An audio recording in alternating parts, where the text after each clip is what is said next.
నిజామాబాద్ జిల్లా బోధన్ పట్టణంలో టీడీపీ అభిమానులు చంద్రబాబు నాయుడికి అభినందనలు తెలిపారు. 4వసారి ముఖ్యమంత్రిగా ప్రమాణం చేసిన సందర్భంగా ఆయనకు శుభాకాంక్షలు తెలిపారు. ఈ సందర్భంగా అన్నదాన కార్యక్రమాన్ని ఏర్పాటు చేశారు. ఈ కార్యక్రమంలో ఎన్టీఆర్, చంద్రబాబు అభిమానులు సాంబశివ, నారాయణ, గోపాల్ రెడ్డి, హనుమంతు, రంగారావు, సునీల్ కుమార్, గాంధీ, విఠల్ తదితరులు పెద్ద సంఖ్యలో పాల్గొన్నారు.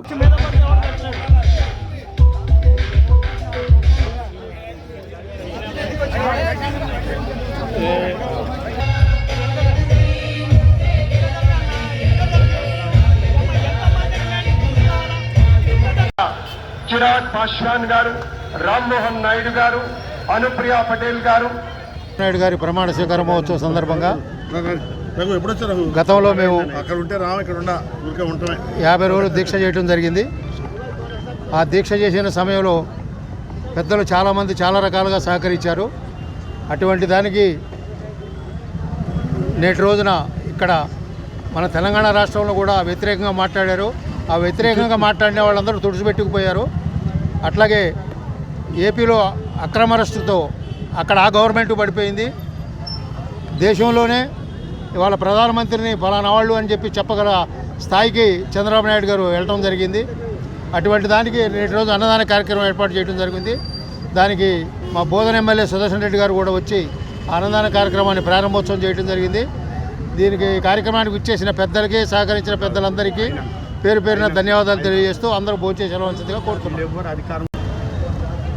మొదటిగా ఈరోజు ప్రమాణ స్వీకారం చేసినటువంటి ఆంధ్రప్రదేశ్ ముఖ్యమంత్రి గౌరవనీయులు నారా చంద్రబాబు నాయుడు గారికి బోధన్ ప్రాంతం నుండి మేము శుభాకాంక్షలు, అభినందనలు తెలియజేస్తున్నాం. వారు ముఖ్యంగా గత ఆంధ్రప్రదేశ్ ప్రభుత్వం వారిని అక్రమంగా అరెస్ట్ చేసినప్పుడు ప్రపంచ దేశాలు, అన్ని దేశాల్లో కూడా వారి అరెస్టుకి నిరసనగా ధర్నాలు, ర్యాలీలు చేయడం జరిగింది.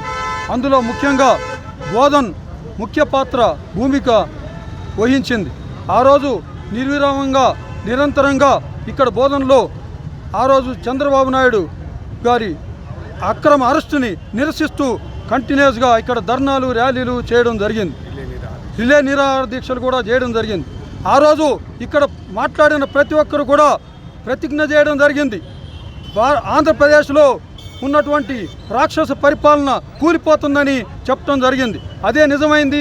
ఎవరైతే కూడా అన్యాయంగా, అక్రమంగా ప్రజా వ్యతిరేక పరిపాలన సాగిస్తారో అటువంటి పరిపాలన ఎప్పటికి కూడా ప్రజాస్వామ్యంలో నిలబడదనేది నిదర్శనం. ఈరోజు అఖండమైనటువంటి, అనూహ్యమైనటువంటి విజయాన్ని సాధించినటువంటి మహాకూటమైనటువంటి చంద్రబాబు నాయుడు గారి విజయమే తెలియజేస్తుంది. అందుకే ఈరోజు ఎక్కడైతే నిరాహార దీక్ష చేశామో అదే ప్రాంతంలో ఈరోజు మరిన్ని అప్డేట్స్ కోసం మా ఛానల్ని సబ్స్క్రైబ్ చేయండి.